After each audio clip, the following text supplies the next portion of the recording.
Halo Rebahaners, dimanapun kalian berada, bagaimana kabarnya? Kembali lagi bersama saya John, still in the house. Kali ini saya akan merangkum sebuah film berjudul Smashing Machine tahun 2025.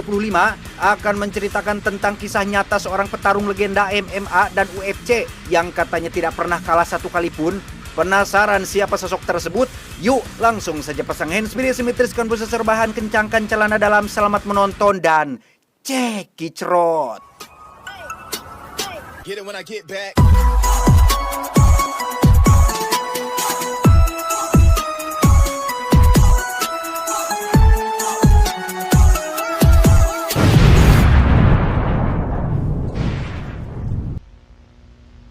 Hi, I'm Mark Kerr and I'm representing American Freestyle Wrestling. Berlatar pada tahun antara 1997 sampai 2000-an, kisah akan berfokus pada seorang pegulat bebas asal Amerika bernama Mark Kerr yang sukses menjuarai beberapa kelas lokal, di mana ini adalah debut pertamanya di kancah internasional sekaligus menjadi penentu karir Mark untuk kedepannya. Because his cornerman Richard Hamilton, who brought into this ring, that would be Dan Severn, Don Frye, and Mark Coleman. Dan inilah petarung pertama yang akan menjadi lawannya. Punya pengalaman gulat selama 8 tahun lebih, tidak menjadikan Mark patah semangat apalagi mundur dari turnamen. Ia mampu membuktikan bahwa jam terbang yang lama bukanlah satu-satunya tolak ukur untuk menjadi juara.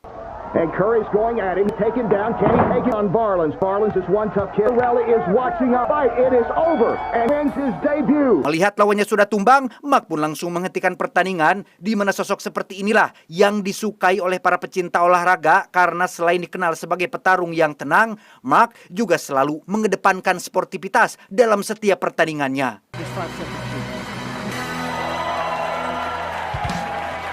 Yang menarik adalah sejak awal terjun dalam dunia pergulatan, Mark diketahui tidak pernah kalah satu kali pun ya, sama sekali. Terdengar wadul memang, tapi seperti itulah kenyataannya sehingga Mark akhirnya menjadi juara di wilayah Brazil. I didn't even know it was possible.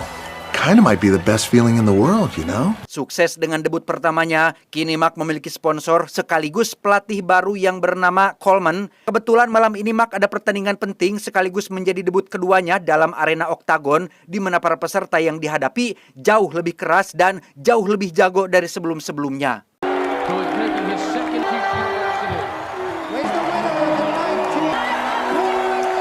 Selesai bertanding, Mark biasanya pergi ke rumah sakit untuk memeriksa memar dan kondisi tubuhnya, di mana saat sedang mengantri, ada seorang nenek dan cucunya yang mengaku sebagai penggemar berat dan meminta tanda tangan sekaligus minta uang 100 untuk beli ayam lajato untuk sepulangnya dari sini. No fighting. Ketika sedang menunggu dokter datang, Mark tak sengaja melihat obat pereda nyeri yang hanya dikonsumsi melalui resep dokter, sehingga dengan alasan pekerjaan yang melibatkan rasa sakit, Mark pun memesan obat itu dalam jumlah yang banyak. Are you sure some of these are going to be expensive? No, not a problem. I don't get punched in the face for nothing. Just such a pain in the... Yeah, I'll pay out of pocket. Not a problem. Selesai dari rumah sakit, Mark langsung pulang ke apartemen yang di situ. Ia diketahui tinggal bersama pacarnya bernama lengkap Dawn Staples. Kita panggil saja Yuli supaya lebih mudah menyebutnya. Yuli merupakan tipikal wanita yang sangat mendukung profesi pasangannya. Meskipun sering pulang dalam kondisi babak belur, Yuli tetap sabar dan tawakal karena seluruh uang hasil pertandingan langsung ia ambil untuk disimpan sendiri. All right, come on. Oh, Mark. Come on. No, come on, Mark. Come on, baby. Tanpa sepengetahuan Yuli dan Coleman pelatihnya, Mark diam-diam mulai rutin mengkonsumsi obat pereda nyeri yang ia pesan sebelumnya. Meski tidak ada pertandingan, Mark tetap mengkonsumsinya karena efek tenang dan enak saat memakainya.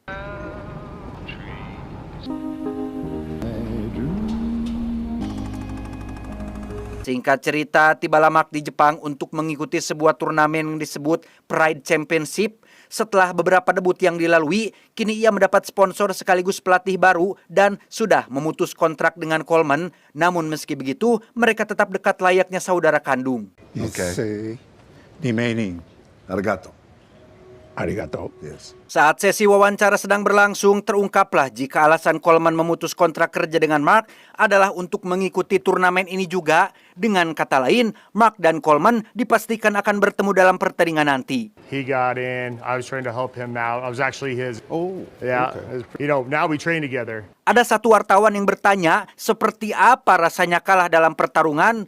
Mark tampak bingung menjawab karena selama dirinya berkarir dalam dunia gelut, tidak ada satu orang pun yang pernah berhasil mengalahkannya. Yeah. Thank you. I mean, I'm trying to intellectualize it with you, but I can't. Selesai wawancara, panitia pun menggelar rapat dadakan terkait beberapa aturan baru yang akan diterapkan seperti dilarang menendang kepala lawan pakai lutut saat sedang membungkuk dan aturan-aturan kecil lain diantaranya menggigit, menjambak, menjilat, menguet, mencolok panon bolotot, menendang hoholod, dan meniup ubun-ubun adalah gerakan terlarang dalam pertandingan. I'm sorry. Make sure that we understood correctly. Is it allowed for the person standing to kick in the face? Yes, that is okay. Di saat yang sama, Yuli ternyata datang menyusul, jauh-jauh terbang dari Amrik ke Jepang khusus untuk menonton pertandingan Mark kekasihnya, di mana Mark menunjukkan raut wajah yang biasa saja, bukan karena tidak suka dengan kehadiran Yuli di sini, tapi lebih kepada suasana hatinya yang sedang buruk akibat efek dari obat pereda nyeri yang sering dikonsumsinya. Yuli sadar akan hal itu dan seperti kebanyakan kaum hawa pada umumnya, ketika wanita menemukan satu kesalahan pada laki-laki, mereka langsung memberikan ceramah unlimited.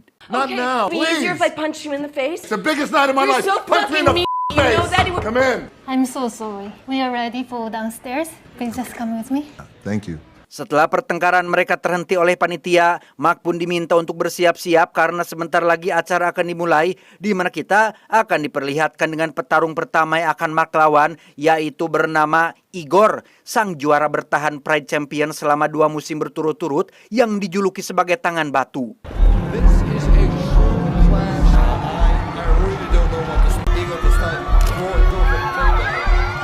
Setelah perkenalan Igor, kini saatnya Mark masuk untuk naik ring dan...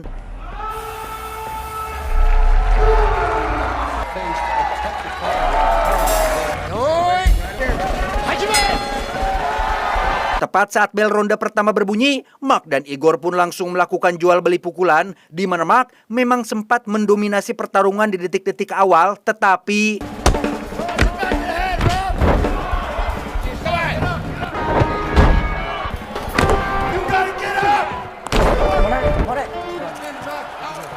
Entah karena efek obat atau memang sedang loyo, Mark pun akhirnya KO alias tumbang di ronde pertama. Ia sempat komplain kepada wasit terkait lawannya yang menggunakan lutut untuk menyerang kepala, tapi karena Pak Wasit hanya bisa hai arigato gozaimasu orochimarune, Mark pun tidak bisa apa-apa.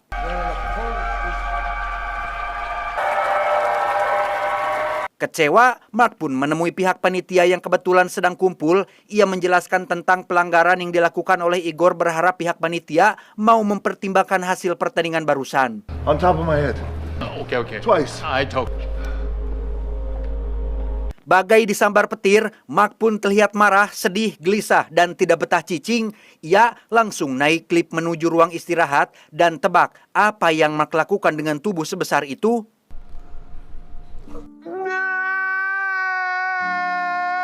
Ya, siapa atuh yang tidak sedih mengingat sepanjang riwayat gelutnya ini adalah kali pertama ia kalah, sehingga wajar jika Mark sampai leweh seperti itu. Beberapa hari kemudian di pusat pelatihan, Mark mendapat kabar baik dari pihak panitia yang menyatakan pertandingan kemarin dianggap seri alias imbang. Dengan kata lain, Mark masih bisa lanjut ke babak selanjutnya. What they say? I decided to call it a no contest. Tak lama setelah panitia pergi, muncullah Igor dan timnya yang ingin meminta maaf atas pertandingan kemarin. Sebagai sosok yang sangat menjunjung tinggi sportivitas, Mark langsung menerima permintaan maaf tersebut, bahkan mengajak Igor dan timnya untuk foto bareng. Two of the best ones. Selesai dengan panitia dan Mas Igor, Mark pun menemui tim medis yang ada di belakang untuk meminta obat pereda nyeri yang dosisnya paling tinggi dan keras, yang karena obat seperti itu tidak tersedia, Mark pun akhirnya diberikan kontraksin sirup. Advil? Thank you. Sambil menunggu kabar jadwal pertandingan ulang, Mark dan Yuli pun pulang dulu ke Amerika. Masih dengan permasalahan yang sama, yaitu kecanduan obat. Yuli pun meminta Mark untuk berhenti karena efek yang ditimbulkan membuat Mark sering ambek-ambekan, di mana Mark langsung membela diri dengan mengatakan bahwa Yuli hanya mengada-ngada karena dirinya merasa tidak pernah marah-marah tidak jelas.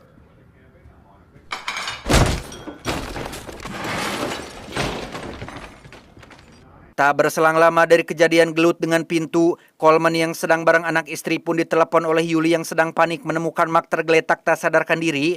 Mark langsung dilarikan ke rumah sakit dan dinyatakan mengalami overdosis akibat terlalu banyak mengkonsumsi obat pereda nyeri. Alright, bye, Doc. What's up, Coleman? Now we're here. Karena nasihat Yuli tak kunjung masuk, Coleman pun melakukan pendekatan berbeda dengan menceritakan tentang kehidupan setelah kematian, bahwa sekuat apapun fisikmu, sebanyak apapun hartamu, setinggi apapun jabatanmu, jika tidak punya bekal amal yang cukup, sia-sia saja. Kau akan disikat habis-habisan oleh para petugas neraka, termasuk tindakan kamu yang mengkonsumsi obat secara berlebihan. Bukankah itu termasuk menjolimi diri sendiri? Apakah itu tidak berdosa? Sudah, berhentilah kop.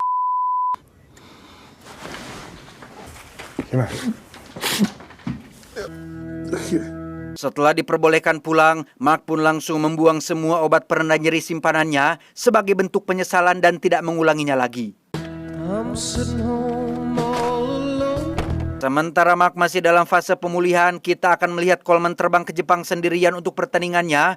Meskipun sudah lama pensiun dan fokus menjadi seorang pelatih, Coleman nyatanya punya keluarga, anak, dan istri yang harus dinafkahi. Sehingga dengan usia dan sisa tenaga yang masih tersisa, Coleman masih ingin mencari uang lebih dengan cara ikut dalam ajang Pride Champion ini. Pride Champion ini.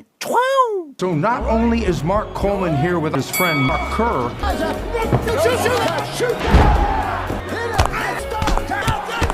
Coleman has done it. Setelah Coleman menang dan berhasil maju ke babak selanjutnya, kita akan kembali pada Mark yang sudah sehat tapi masih dalam tahap rehabilitasi, di mana Yuli sengaja mengajak Mark ke pasar malam untuk main berbagai wahana permainan supaya Mark tidak kepikiran soal obat-obatan lagi.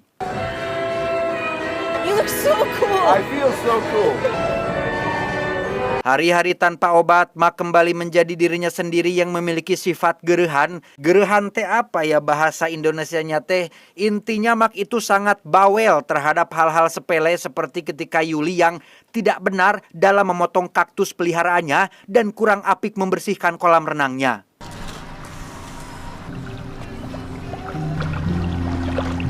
Seiring berjalannya waktu, Yuli merasa bahwa dirinya sudah tidak dibutuhkan lagi. Mark memang sembuh dari kecanduan, tapi sikapnya mulai terasa menyebalkan bagi orang yang ada di sekitarnya. Well, I think I miss taking care of him, you know. Alhasil, terjadilah pertengkaran hebat yang berakhir dengan putusnya hubungan mereka berdua, yang mana sebelum pergi, Yuli sempat amuk-amukan dan melempar mangkuk antik yang paling Mark sayang-sayang. Hope you and Jeff. And she just, Dawn! Tak lama setelah mereka berdua putus, Mark pun terbang ke Jepang untuk menghadiri jumpa pers bersama dengan para petarung yang berhasil lolos babak eliminasi. Di situ Mark menyampaikan permohonan maafnya soal kecanduannya pada obat-obatan dan berjanji tidak akan mengulanginya lagi, kecuali akhir bulan. Thank you. Arigato.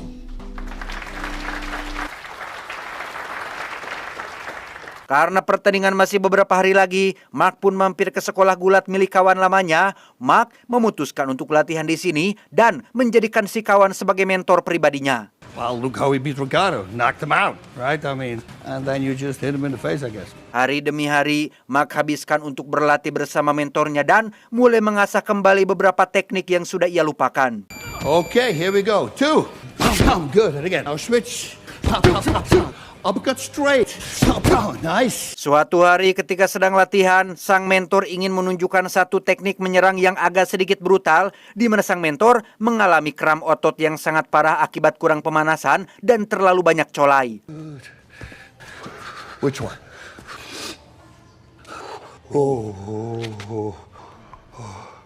Berkat ketersediaan obat pereda nyeri yang ada di tempat latihan, sang mentor pun bisa pulih dari kram yang dideritanya, di mana Mark sempat tergoda untuk memakainya kembali, tapi tidak Marisol, aku tidak akan terjerumus ke dalam lubang tageg yang sama. Different world. Sejak kejadian itu, Mark pun semakin giat berlatih dengan tekad untuk berhenti dari segala jenis maksiat dan kecanduan, dan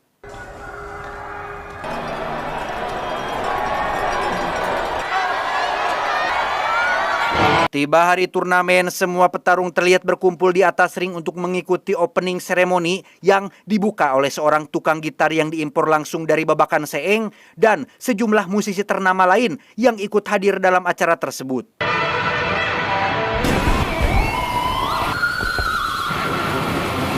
Selesai acara pembukaan, satu persatu petarung pun mulai bertanding di atas seperti Coleman dan Igor yang berhasil masuk ke babak selanjutnya.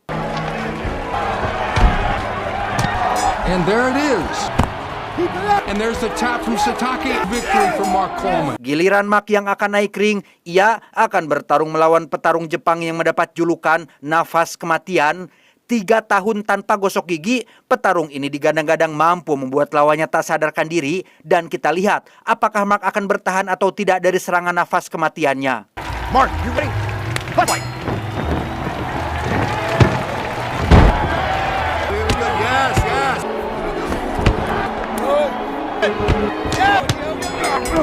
Dan ya, Mark hanya butuh 1 ronde untuk mengalahkan lawannya dan berhasil mempertahankan rekor tidak pernah kalah selama masa karir gelutnya.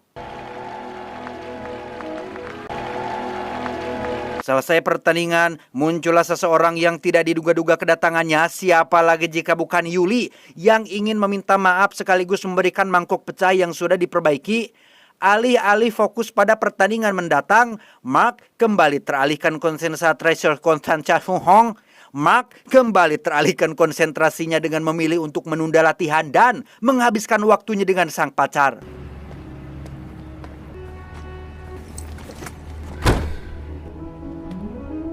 Selama menunggu pertandingan selanjutnya, Mark pun melakukan berbagai hal baru yang salah satunya adalah merubah penampilannya. Hal itu disukai oleh Yuli yang tampak senang dengan kepala dugul yang Mark miliki. Tapi keharmonisan itu tidak bertahan lama ketika Yuli lagi-lagi bersikap rese seperti mengeluhkan tentang telepon dari mentor dan pihak sponsor yang terus-terusan menanyakan kabar Mark saat ini, sehingga...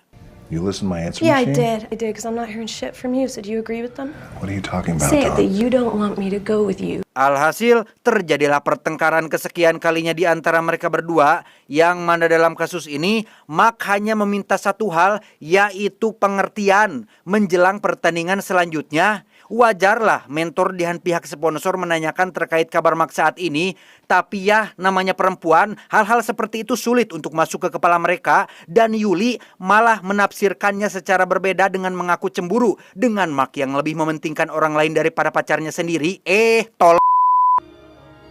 You don't know a damn thing about me, you know that, Mark?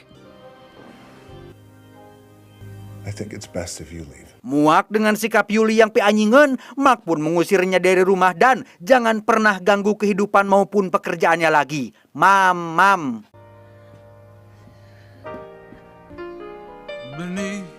Tiba hari pertandingan, Coleman maju duluan melawan petarung Jepang yang dapat dengan mudah ia kalahkan. Itu juga menjadi kebanggaan tersendiri bagi Mark yang senang melihat kawannya sendiri bisa maju ke babak final. Coleman can fucking in. And that is it for Mark the Hammer Coleman. Setelah Coleman resmi masuk ke babak final, kini giliran Mark yang akan melawan petarung Jepang berambut pirang yang merupakan petarung kelas berat yang katanya sulit dikalahkan. Di mana saat bel berbunyi, Mark langsung melancarkan serangan dan...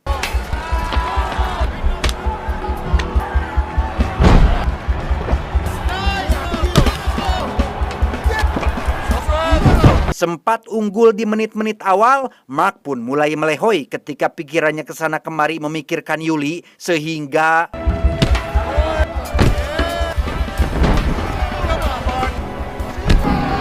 Oh my goodness! Untuk pertama kalinya, Mark akhirnya kalah dalam pertarungan dan itu sangat amat membuatnya terguncang sampai-sampai harus mendapat perawatan intensif oleh tim medis yang ada di belakang. It's like I've Been there, buddy. Beberapa waktu berlalu, babak final pun akhirnya tiba dengan Coleman yang akan bertarung melawan Igor dan hasilnya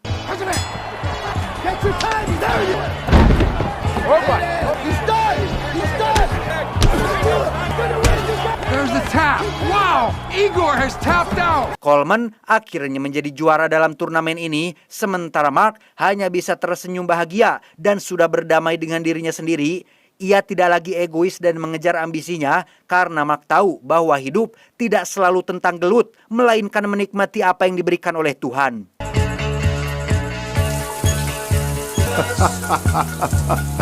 Terakhir, kita akan diperlihatkan dengan sosok Mark asli di dunia nyata yang saat ini menjalani kehidupan normal sebagai masyarakat biasa. Terlepas dari masalah kecanduannya di masa lalu, Mark adalah sosok yang berkontribusi besar dalam dunia UFC dan MMA. Ia dinobatkan sebagai pelopor olahraga ini dan dianggap sebagai petarung paling ditakuti pada masanya.